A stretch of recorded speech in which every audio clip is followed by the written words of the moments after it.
Hi, this is Priya from Madira Vogue, and I am so glad today that I got an opportunity to finally interview Rojita Tiwari. Hi, Rojita, and thank you for being here. Thank you so much. It's been such a pleasure and an honor to have you on this forum with us on Madina Vogue because I've been following you for almost a year now since we met on the whiskey launch, and one day doesn't go when you don't inspire me. It's such a good work and so much congratulations. You just won an award from the Wine Chandler, and it's an only body which is recognizing some very good influencers and they recognize you for your wine. Thank you so much. I'm very happy to be here with you and to talk about my journey and everything that's been happening in the last 17 years of me being in the industry. Yes, I'm very happy and honored to have received the Wine Travel Awards, acknowledging people from all over the world. And I'm the only Indian who have been this award for writing on wine. So that's a huge kind of an acknowledgement for me, and I feel good about that. But thanks so much for inviting me to. So I'm very curious, how did this whole journey of last 17 years begin? I'm sure there must have been that one day when you decided you were so really intrigued to know about your journey. How did it all? So this happened accidentally, actually. Yeah, when I was a economics graduate. I did my mass communication, and after that, I joined a trade magazine. Was writing about economics, India's trade relations between different countries. And I suddenly decided to take a break for a few months and then come back and start working on something else. Well, I was getting a little, kind of bored with the work that I was doing. So, long expensive every after doing economics for so long, sometimes you be like, okay, fine, it's too serious. Maybe I should look at something else and a little more fun and interesting too. And then I came across this publication house who had this, a couple of publications. One of them was a wine and spirits magazine. Okay. And there was an opening and I decided to join them, assistant editor. Wow. I had no clue about alcohol at that time. It was the only thing I knew was how to drink alcohol. And yeah, of course. Yeah, the actual knowledge about alcohol started when I started working in the magazine. Initially, I started interviewing people, writing, talking to a lot of industry professionals, went for a lot of tastings.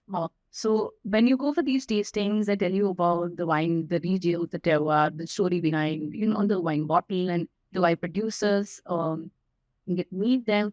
And I also started traveling and covering these wine regions, and that's when they just do even further. I said, this seems like a very interesting subject. I always like to travel. So traveling was always there. And so, yes, it was interesting because you're not just traveling, you're also exploring a new category of wine or spirit every time you were traveling to a new place. So there is a purpose. Yeah, there was a purpose. And besides doing the articles for the magazine, I thought, why not get in, professional qualification? And that's when I did the basic level 3 in wines and level 2 in spirits. Wow. So I have some backing, and I'm not just writing about a subject which I'm not qualified to write about. So I was very happy about that. And then, it's just, that's when, I got it to in full fledged. I started working in the industry in 2014. I left the magazine and I said, I need to do more. Wow, I can't do more without just writing. So then I started Things and Destinations, my company, a consultancy firm for our brands who are looking to expand their portfolio, reach out to a number of people in the industry, plus conduct tastings, trainings, curated masters dinners, and yeah, so any way I can educate the consumers, provide any kind of help to the trade, and that was the idea. And so it started with writing, and today, I mean, it must be such a full circle, like I'm still winning a prestigious international award for writing. And it's been 17 years, you said. So when you started, I feel it's a very male-dominated field. I mean, I think there are a few people even today when you say you're an alcohol blogger or an alcohol person, there is a little bit of hesitant, being a female. When you were starting back then, did you feel it's a more male dominated industry? Well, there was actually. I mean, it was always a male dominated industry. The best part is when told my parents also that I'm working for a liquor magazine, they were not very happy. He said, Okay, fine. We know that you always wanted to be a journalist. Now you're becoming a feature writer. That's okay. You're working with a liquor magazine, but at some point they said it's okay if you don't send a copy home. It was managing if that's happened. Because they see, yeah, because I come from, I know where, people still, it's alcohol is taboo. Meaning in my family, nobody ever had tasted alcohol at all in their lives. So when I started working in my 20 with a liquor magazine, for them it was a shock. But now, can I tell you a difference that I see now? The other day, my dad told me one of his relatives, he congratulated him, saying that we are so happy to see Rojita's growth.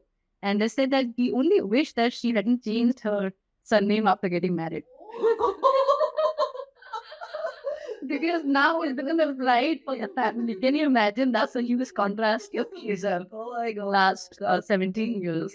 Handful of women working in the production side, very few writing, even now there are very few women who write about alcohol hazards.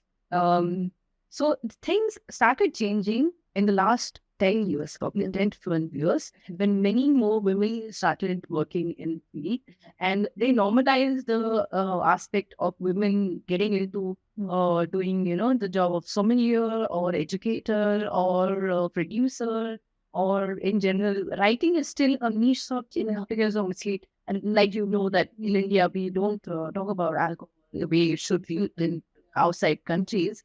But I always try and promote responsible drinking, even if I'm writing and even you want to say that if you know how to enjoy your alcohol responsibly, then there is no harm and enjoy it. And I'm very happy, like women taking up the and breaking the stereotype, because that when I started blogging, even I used to feel okay, alcohol, what will friends think, what will parents think. So hey, it's just but you see it. Like you've been already in the field, even and when I met you at the launch, also the way were explaining the whiskey and the way you were so confidently talking about the whole meat or the alcohol, it made me feel, look, I am in the right place. And they will know their alcohol. It's not a nutrition industry. So, like you said, it started with you writing for a magazine. But, when did you decide to take up more courses? And, is this like, because wine is considered a very specialized domain. In India, we are not a wine drinking country, as you know. So, how did the whole inquisitiveness and getting into, doing courses and this whole wine thing start for you? And how did it all start? So, while I was writing, I realized that, if I want to be uh, a specialist in writing, I need to have some qualification. Sure. So WSCT or any other educational program for that matter provides you kind of a foundation where what you're talking about is technicalities or of these the wines or spirits or any other traits for that matter of beer. So all these courses, they help you in organizing your thoughts, also present yourself in a way that you know about the subject, the technological know-how, the skills, and everything that you say has some truth to it, rather than being vague about what is you are writing. So even as a writer, you need to have some qualification, I feel, before writing about it. For example, if you talk about the varieties of grapes, or you talk about terroirs, or you talk about, for example, how a particular wine style is different from another style, then all that requires lots of study. Yes. So that study can only happen if you are, seriously taking on this and courses and learning more about it. You also learn from experience, but then that could take very long time. So if you want like quickly grasp what's happening around you, if you want to be up to date with everything, then I think doing course makes sense. That's why I did it. That is so true. That's so true. And that I actually helps a lot. So, Rujita, when it comes to wine, I feel I'm teetotaler. I mean, I still don't understand a lot about wines. And, while when I was told what wine should I drink, they told me to have red wine, and I said, why is like women generally like the red wine? I guess a very stereotype approach to my life. But if somebody has to start exploring wine, how do you start with it? Do you Like, what could be the best way to explore these red, white, or rosé? How does one go about this? And what are the distinct characters of these wines that one can explore? So the best way to learn about wine or knowing that which particular wine is your style, you have to try all. He doesn't try it, and then it goes up. There is no other way you can decide which wine is your wine. But I'm very sorry that you had to start with red because if you like basically have to follow someone else's opinion, but it's not necessarily true. What happens is, uh, I mean, it tends to be kind of the popular opinion that most of the Indian women or Asians in general like to have red wine and not white. But I don't quite agree with that because there's some very interesting, fresh, fruity, easy drinking white wines, which would be your first appearance to white. And I mean, some of them are very low in alcohol as well. Okay. Very low as an 8%, 8.5, or some quickie, 10, like that. But it's not very high. So you can start with those light white wines and slowly move to milder red wine, then move to a complex wine. But for me in general, okay, I'm very distinctly, my first love for wine was Australian Syrah. Like, I really complain. It's not. Is there is a positive white wine for me? But I think that first I explored reds and then I came to whites. Okay, that's what happened to me. But I think if you're starting a journey, it's okay to start with few whites, start with sparkling wine, start with rosé, start with a couple of white grape varieties like Chenin Blanc, Sauvignon Blanc, Chardonnay. Which is much easier tasting, which is one of the most popular white wines. From Germany, but Indians love it. Asians love it. Goes very well with food as well. So that's very good. But after that, if you want to the reds, then start with the Cabernet Franc, which is a lighter style right on a Merlot, or you could go for the elegant and more typical and picky and a wine like Pinot Noir. And then if you want to pair your food with wines, then go for Syrah or Cabernet Sauvignon and Merlot blends, or okay, just Cabernet Sauvignon or Tempranillo and Malbec and all these heavier styles. Yeah. You spoke about alcohol percentage. Because as someone who's going to the wine shop for the first time, picking a wine, they should, what percentage of alcohol is good for a beginner? And like what percentage? Nobody likes not to be high, but not to be high. Yeah. But what is a good percentage for a white wine? For simpler starting range, I think your regular sparkling wines, which are much lower than ABV, are pretty much good. Okay, so you can go for most of the whites and your sparkling wines are measured in ABV. Okay, so those are all fine. But then you need to restrict yourself to like 1 or 2 glasses every one evening, and as it's permitted by the medical authorities, as medical doctors say, like, 1 or 2 glasses a day is fine. Then you could be okay. So even if it's red wine, but 1 or 2 glasses an evening is. So the only time you will see me sipping wine in the morning is when I'm chatting with the wine competition. Because we start our judging, at 8:39 in the morning. And obviously, we have 40 wines to go. So the 9, let's say, go between 30 to 40, 45 sometimes. Yeah. We only sip and spit. We don't drink, of course. But that happens in the morning. Yeah. And then when you wake up, you get ready. And even if you haven't had coffee, it's okay. You start the tasting. And so that's the only time, it's morning time when you get. And I think it's allowed to have an animal or white wine for that matter.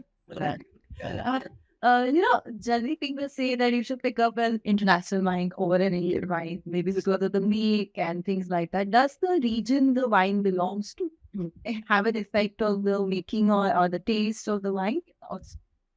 That's all the wine world talks about. I mean, every region in the world where wine is produced has a different, unique character and story. Okay. And when you talk about wine, it's not just wine, it's a terroir. And we see the French word terroir, which means it's a combination of soil, climate, and the surrounding the man who's making the wine. He also plays an important role. So your geographical location, the terroir, and the winemaker, both of them have a huge control over how the wine is being repeated at the end of the day. Sure. And if new world wines, old world wines, these are all different regions in the world where wine has been produced for, in some places, thousands of years, but officially probably a couple of 100 years. For example, in Georgia, Armenia, Azerbaijan, they're considered as the oldest wine producing regions in the world. But like France, Italy, and Germany, and the entire bits where the wine has been produced for centuries. But then you also have new world wines, for example, Australia, India, California, all these instances. Okay. So the location is always important for wine shop because it's an agricultural product at the end of the day. So like any other fruit, vegetable, or any other food produce, grapes also have they're majorly influenced by the surroundings. And that's why it's very important to know which wine comes from which region and what the style is going to be and whether you like it or not. So the only way to find that out is either you taste or you get reference from authorities, who know about it. Got it.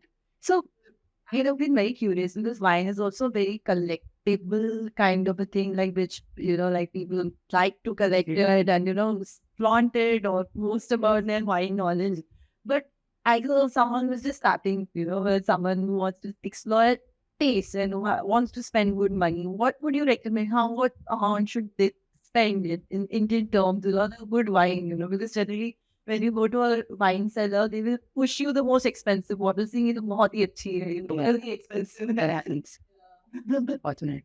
But I think if you're starting as a wine drinker, just beginning to understand wine or trying to know more about wine, start from the price range of probably 1,000 rupees plus. Okay, because you have those wines which are good, and the 1,000 rupees wines which are very good to the market. Plus 1,500 can go up to 3,000. That's your basic price range when you should explore in whites. Okay, if you're just beginning. But once you know that you like a particular style of wine, then try and go further. Okay, because what happens is in India, our wines are heavily taxed. The imported wines, Indian wines are subsidized, but the imported ones are heavily taxed, which is why you might be thinking that you are trying an expensive wine, but probably that same wine was really very less outside in any other country than it comes from, actually. So you have to keep that in mind. So start from that, you look at the price range of 1,000 to 3,000, try as many wines as possible, then gradually. But that when you know that you like a particular style of wine, for example, I like Riesling, and I want to explore more of the expensive Rieslings. Should you go for slightly higher price ones? Or I got to know that, okay, fine, I really love testing wines. Whites called Chianti Classico or Montalcino, which is Brunello di Montalcino. Then probably I'm ready to pay a little extra and buy these expensive red wines. So all that is going to happen when you start exploring and getting your taste buds deciding the red and the white and the rosé first, knowing the basic. Yes. And also you can look out for platforms where they provide you information, because there are some people, for example, during the investigation, of course, where we give information to consumers so that they don't have to look for, more information on the subject. So it's much easier. You can approach our social media handy whenever you need any information about any particular wine. So that's absolutely fine. So yeah, that's how you can implement it. So, like you said, the region. So, when you're tasting the wine, you particular region has an influence. Has there been any particular region where you felt that the influence was bang on, and that region has stayed the way it has stayed for so long in terms of producing the wine? So, I can give you like two examples. One is Chile, and second one is Tuscany. Okay.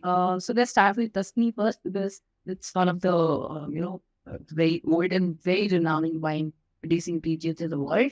And Tuscany has different areas which are world renowned for the quality of wine that they've been producing for years now. So a lot of that has not changed over the years. They have changed probably the appellation styles and the way they rate their wines, whether it's a super high quality wine or a slightly low quality wine and stuff. But the prices have remained the same or even grown over the last few years. Quality has remained the same, but climate change is also affecting them. But still, the producers are somehow trying to go with all the changes and try to maintain the quality of the wines. Okay, so yeah, it is for that matter. I mean, when you're looking at regions that for example, Sicily, which uses some CN quality than wines and bring in white wines which have beautiful acidity, nice minerality, very fresh. There are some of them are grown under the foothills of the Etna, the volcanic mountain. So yeah, yeah. These regions they speak about the character of that place that they come from. Yeah. And stories are really fascinating. Some of the white producers have incredible stories. They open their houses to you when you go there, and they serve you meals which are authentic food from a place like Tuscan Mao. So that's wonderful. And second one is Chile. I believe that Chile hasn't gotten its due. It's just recently that people have started noticing wines from Chile. And the Andes Mountain has been covering Chile for in terms of the keeping it away from all the diseases and then helping them maintain an organic and biodynamic winemaking system for years now.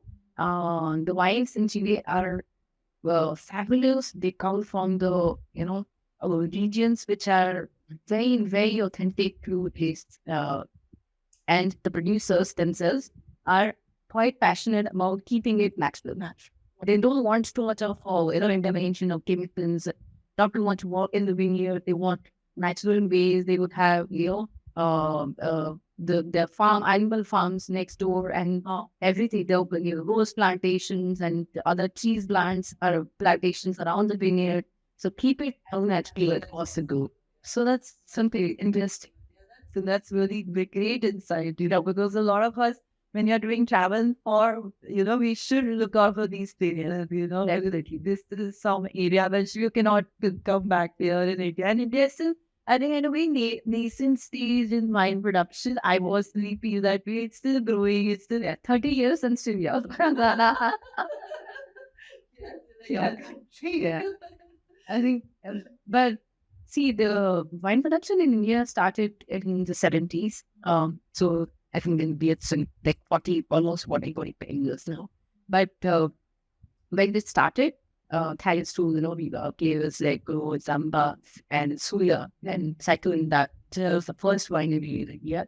We could have some vineyards. They found out that okay, fine, in Karnataka and in Nasik there could be some bigger plantation where we can have some wine.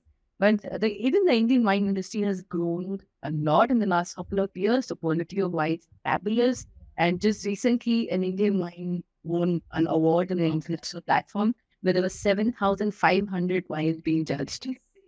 So, yeah. So which is a huge thing, yeah. Huge. Yeah. So Sula's those souls got a silver medal, Chenin Blanc, and Reserve, and that was a Patras bin, I think. And there are many other wineries. So then Rose Zappa had been winning so many awards in different other award platforms internationally. So I think we are on the right track. It's just that even the Indian consumers need to give more and more chances to Indian wine. And we need to try. If you're trying 5 wines, then make sure that you're trying at least 2 Indian wines. That's so true. Yeah, we need to support the locals. Yeah, that have a So, starting with the rapid fire round, as I said, I want to know the first question. What type of wine would your favorite character, any of the Bollywood movies you can pick, would be like, who would be that? Oh, okay. No Bollywood favorites at all. Seriously. One but crush, no favorites. Okay. Which wine would you pick if you had to go back home after a very long day, like had a very long day? Which would be your comfort wine to go to? I think it has to be Pinot Grigio from Italy, or it could be Riesling from Germany. Okay. They're fresh, crisp and refreshing and light and easy wind down. Yeah. That's great. That's great. If Okay, again, sorry, Bollywood. If Akshay Kumar had to start a winery, what type of wine do you think he'll produce? I think I would like to change your question Oh here my God. because I can say my favorite actor from the Korean dramas, Lee Mm-hmm. Jong-wook, if he has to open a winery, Wow. he would probably produce a red wine Mm, and it would be a Pinot Noir. wow. Nice. Yeah. I mean, I know a It fits lot his of girls, personality. yeah, a lot of K-drama fans, Yeah. they're like him a lot. Yes. So yeah, that's an interesting one. Which Indian brand would you say has the best type of wine right now? There are so many. Okay, she's being diplomatic. Okay. On the scale of 1 to 10, 10 being the highest and uh, 10 being the highest, which is the type of wine you would choose to go for in a wine tasting party? That depends what kind of wine tasting Mm-hmm. it's going to be. Mm-hmm. Um, Probably if it's a party where there are people who have no idea about wine, then I would serve them a nice, easy, sparkling wine to start with, and then move on to a fruity, refreshing white, Mm-hmm. still white, and then to good, complex, full-bodied red to Mm-hmm. pair with food, and end it with a late harvest, which is Okay. to pair it with desserts. Wow, that's great. So four wines For basically, not wine. one. That happens when you're a wine expert. Not one is enough. If so, what would your reaction be if someone paired a wrong wine with a wrong cheese? Okay. If someone lets the wine breathe before they taste, how would you find that I'll be experience? very impressed with the Mm, person because it means that he or she knows how to enjoy a wine, and mm, a lot of times actually most of the wines require breathing because mm. they we say that wine is alive even in your bottle. Yeah. So when you open the bottle and pour yourself a glass, Mm-hmm. it needs to come in contact with oxygen Mm-hmm. and let itself open up properly, Okay. and that's when you enjoy the aromas and flavors of wine. Okay. So I'll be very impressed if someone did that. Mm, wow. So, guys, I hope you're making a note of that. If how would you pick your wines? What would the criteria be, and what would be a tiebreaker for you? I think that totally depends on my mood. Mm-hmm. So Okay. if I, like I said, if I want to relax and chill and not pay too much attention to the wine and just be there with Mm-hmm. my food and the evening and friends and all, it would be much easier drinking lighter styles wines. And but if you're sitting down for dinner, it has to be like a fully full-bodied and robust wine. For example, an Italian wine from Tuscany, or could be in Sicilian red. It Mm-hmm. could be a white wine from France, which a Chardonnay from France, which is also very good to pair with Sure. some Indian meals. Mm-hmm. Your butter Chicken. chicken, for example, you can pair with your Chardonnay, or you can also pair it with a lighter style red with Cabernet Franc wine. Yeah, that was That's one question I asked you. The first thing, what do you pair butter chicken with? The Punjabi in me came out. yeah. So, how do you stay up to date with wines? Because there are so many, and I'm sure so many people are Yeah. chasing you to taste the wines all the Yeah. time. So, how do you stay up to date with the wines? I think I've been fortunate enough to travel to those places where these Mm-hmm. wines are produced. So, which is why I feel that the best way to stay updated is to go to the source where the Yeah. wine is produced. Mm-hmm. So, I love to travel, and which is why my company's name is Drinks and Destinations, Destinations. right? So, Oh, we talk about drinks, but mm, also the destinations where the drinks come from. nice. So, that's the best way to update yourself. That's true. Yeah, Yeah. a lot of people who love traveling should do this. Yeah. And the last question, which I really want you to know, like I want everyone in the Madira Vogue community to know, if if there was like, I'm a Bollywood geek, so I'll come back to Karan Johar right now. If You're he, always back to Bollywood. if he had to produce a wine, Hmm. what kind of wine he would produce and why? I think Karajor has to do something flamboyant, so probably he'll go for a champagne. Mm-hmm. It has to be a big champagne house, Now. and probably it would be a vintage champagne Hmm. with loads of noise and Yeah. big, All huge. tastings, magnum bottles, and all that. Yeah.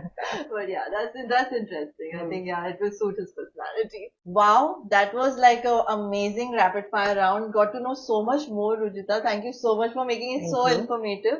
And like I always like my Madira Vogue community to be flamboyant and interesting, as well as you did so well right now. You answered so Thank many you. questions. So we have a small hamper for you.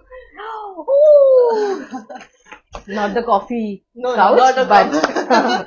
thank you. Thank you. Thank you so much. Thank you for doing this, making it so informative for the My community of pleasure. Madira Vogue. And yeah, guys, when want to know more about how to pick a good wine or need to know anything more about alcohol, this is the lady you need to follow.